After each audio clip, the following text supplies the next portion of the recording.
Yo, what's good with you people? This is Dogysamich coming over here from an alley.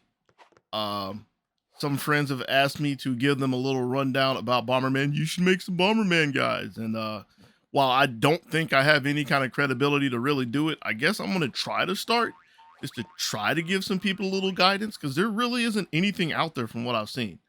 First thing I'm gonna start off with, like this whole video is just going to be some bare minimum basics. This is kind of like a how-to that you would probably find into something, but just some little points here and there with some of the mechanics, the layout of the stage, or at least this stage, which is Power Zone, by the way, the common competitive stage, and just a couple of things you might want to know before you go into it. If you can't tell, I didn't script this, so this is going to be kind of rough.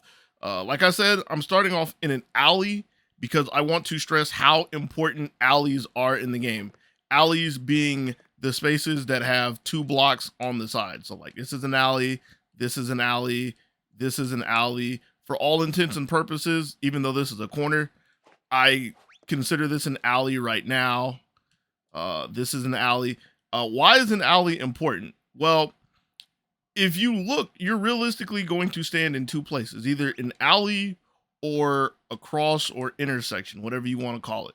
For the record, while I'm doing this, columns and rows, those aren't too important, not to me at least. I tend to think of crosses or intersections, whatever word comes to mind first, and alleys. So why is an alley important? Well, say there is a bomb, and there's going to be plenty of bombs, right? If a bomb is dropped in a cross, it's going to go all four directions. And especially in Power Zone, where you start with maximum power, it's going to cover a huge range. So say you see like 3 bombs like that. Covers a lot of space. 4 bombs. All dropped in crosses, by the way. Covers a lot of space. What if I did 5? Covers a lot of space. And you see I keep standing down here in the alley, even though I don't have to worry because there's nothing down here to really be scary. What if I wanted to stand up here, though? I can stand in the alley, and I'm protected. Well, you're protected because there isn't a bomb here to blow through the block, right? That's not how that works. So when you have all the chaos going on, and somebody's doing something like that, and covers like half the stage, know that instead of running around like a chicken with your head cut off, like where do I go, where do I go, where do I go, which we'll talk about that a little bit later, one of the key places that you want to try to find is try to find an alley to stand. When you're standing in an alley, you realistically only have to worry about if a bomb is on your column, if you're standing in one of these alleys, or if a bomb is on your row, if you're standing in one of these. All right. So moving on to bombs. Bombs have a set timer. I think it's like, I don't think it's 3 seconds. You can look at it visually, and this is a consistent thing throughout the series. If you look at the bomb, you'll see it pump 3 times before it explodes. Like I've shown you, explosions can't go through blocks. They also cannot go through bombs. And you will see that because if you listen closely, you will hear this first bomb go off, and then it sets off a chain reaction, and the second one goes off. I'll give you a more clear example of that, because if I place one bomb here and I stand here, both of us lose at the same time, therefore it is a draw. All right. So what I'm going to do now is I'm going to place 2 bombs. I'm going to place the first one closer to black. Then I'm going to walk over here and place the second one. And then I'm going to stand right here. What'll happen is this first one will go off. It'll hit black. And then it'll hit the bomb. The bomb will go off. And then it'll hit me, who is white. White bomber, I should say. And then I will be out. But in the sense of scoring and what you want to know for the game, black bomber is going to be out first. Therefore, white bomber will win. Let's watch.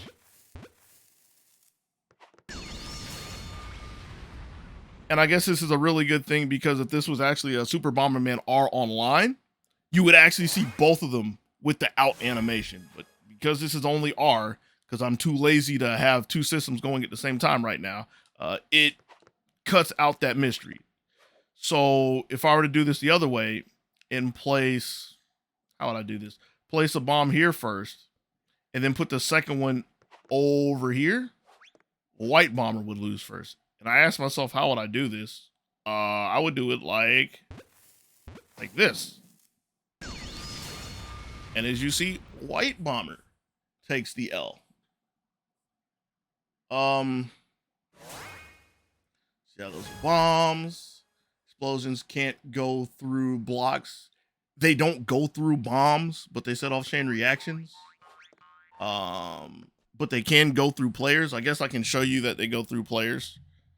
Because if I have black stand here and I place a bomb on the other side of him and stand right here, that one bomb will go through, hit us both at the same time, and we will both lose at the same time and draw. Like so. And for somebody who might ask, it is not distance dependent. So it's not like I can take a bomb, put it, well, that works too. And like whoever is closest to the bomb loses first. Like that's not the case, especially based off of what I just showed you. If I were to take this and put it directly behind, where's directly behind? Directly behind black. And go stand down here. When an explosion goes off, it hits its entire range at the same time. All right. So that's basically everything I want to blab about with bombs. Next mechanic you want to know, and I guess I'm going to skip down the list because I've been showing this. You have punch. All right. When you are standing next to a bomb, you can punch it. I think punch is the most versatile ability that you get in Bomberman, or at least let me restrict this to Bomberman R and Bomberman R Online. Because, I mean, I have to go back and play the old ones and see what is what. But punch is very versatile. It's a way to move bombs. And I guess I'll go ahead and show this to you now. Me going out of order kind of ruins stuff.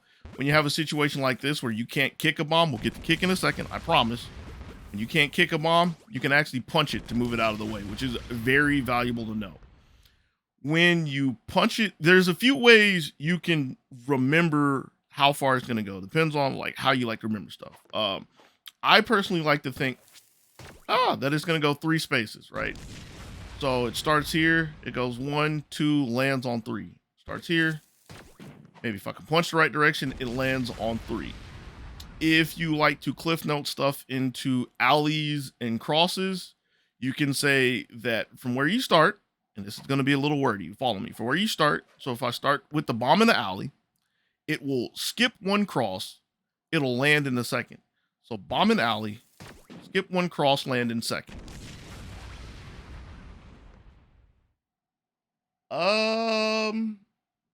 And just to show that you can punch any bomb, this is gonna take a little ingenuity. Give me a second. Black lays a bomb, white punches. You can punch any bomb, whether it is yours, an opponent's, and allies. If you're playing a team game, you can punch any bomb. Since I mentioned this next, let me slide you over here. Second thing, you can kick bombs.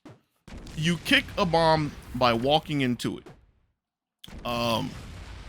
When you kick it, it will continue down its path until it hits another object, whether the object is a wall, whether the object is a player, or whether the object is another bomb. It's a way to maneuver and reposition the bombs where you need them to be, or if they're in your way, for example, it's a way to kick them out of your way and then go hide in the alley. Because if there's a bomb, an explosion is going to happen, and alleys are pretty safe. I'm going to keep stressing that. When a bomb is placed and kicked, the time still continues. The timer is still going. So if I were to wait a second, 2, and then kick, the bomb does not wait to stop to explode. It will explode when the timer goes off. 1, 2, 3. I'm leaving that there because I technically kicked that. I was thinking of some advanced stuff in my head, but I technically kicked that. 1, 2, 3. That's better. Hey, I'm a novice. Same thing goes with punch. I failed to mention this with punch, but the timer still goes with punch. 2, 3. You cut a little bit closer. 1, 2, 3. Like so. All right. Which leaves me to the last mechanic I want to talk about. Well, excuse me. I forgot an important one that's kind of underutilized with kick. When you kick a bomb, you actually have an ability at the press of a button, and it's a separate button to stop the bomb wherever you want to. I feel as if this is important to know, although in practice, I've seen, felt, and noticed that this is kind of a like player style kind of thing. Some players will use it.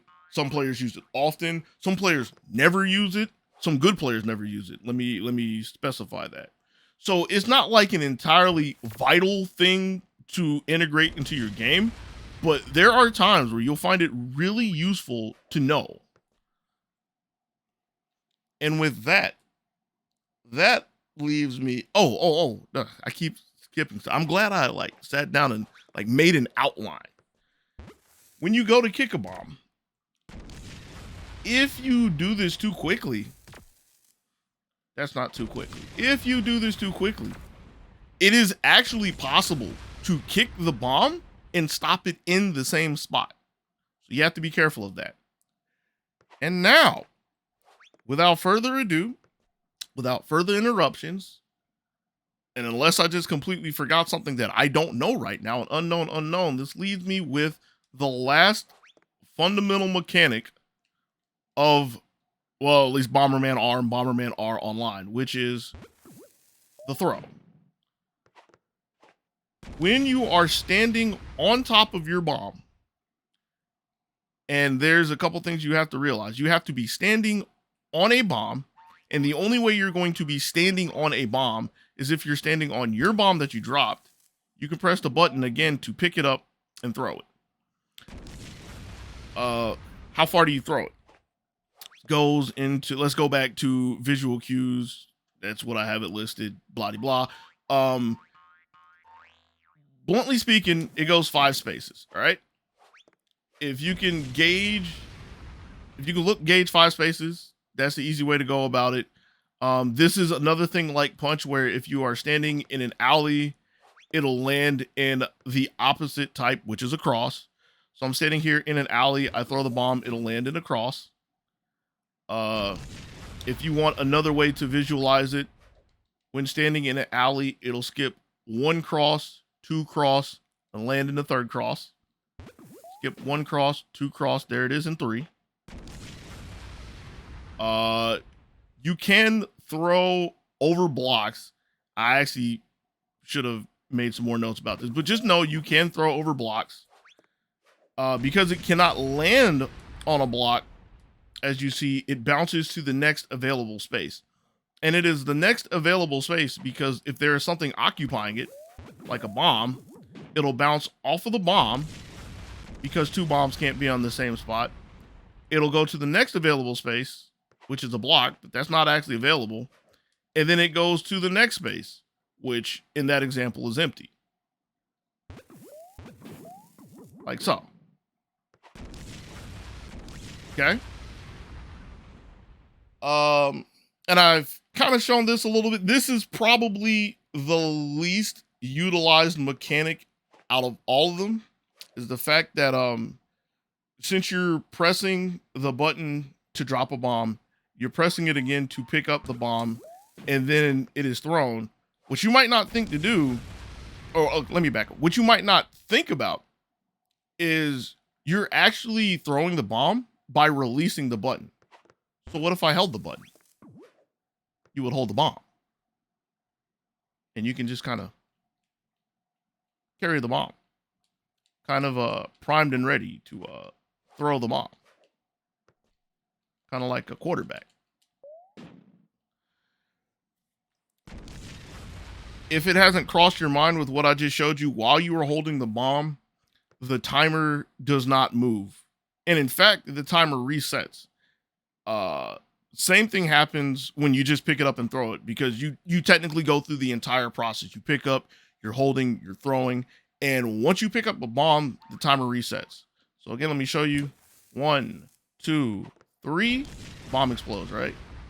1, 2, 3, hold up.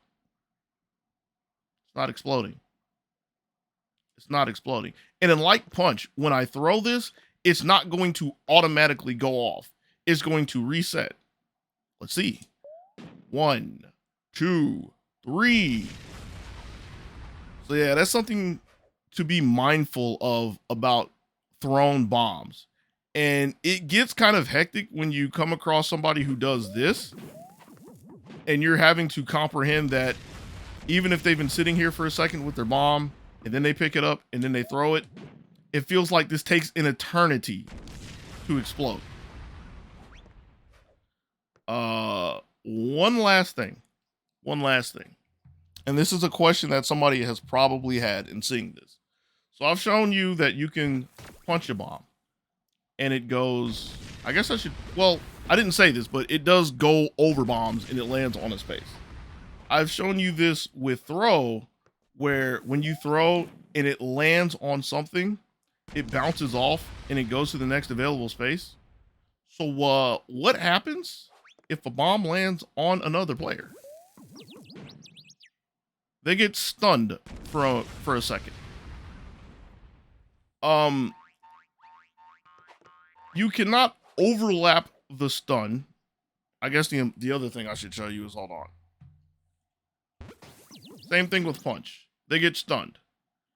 You cannot overlap the stun. Like so, right? You see, if I do 1, takes about like a second to recover. But if I do 2, like so, it's still the same time. You cannot like overlap or stack the stun. But what you can do, and this is a little bit of an advanced tech. I missed it. What you can do is you can actually stun lock somebody. And again, that's something you'll get to a little bit later down the road if you work on your bomber skills a little bit. But just know that that is a thing. And it's one of the reasons why throwing and punching is so dangerous. Going a little bit into what I've come across so far. Let me reset the timer while I say this. It kind of delves into why I think punch is very versatile, more so than throwing. Because there will be times where you want to stun somebody, and it's a lot quicker to be able to do that, drop a bomb, step a space back, and punch it, than it is to stop and throw it. But player styles, player preferences, spacing, situation, all that stuff. Now, with that, wow, this is actually like 20 minutes. I think I've covered all the basics that I've wanted to. And I can kind of start expanding from there. Hopefully, this hasn't been anything too crazy. Hopefully, I haven't missed anything. Yeah, I'm not trying to overfluff this or make this some big like content piece or anything. I just wanted to throw this out there so, you know, I can give it to people and give them a little place to get started. And we can build from this. All right, I guess we're good. Until next time, I'm up out of here, yo. Peace.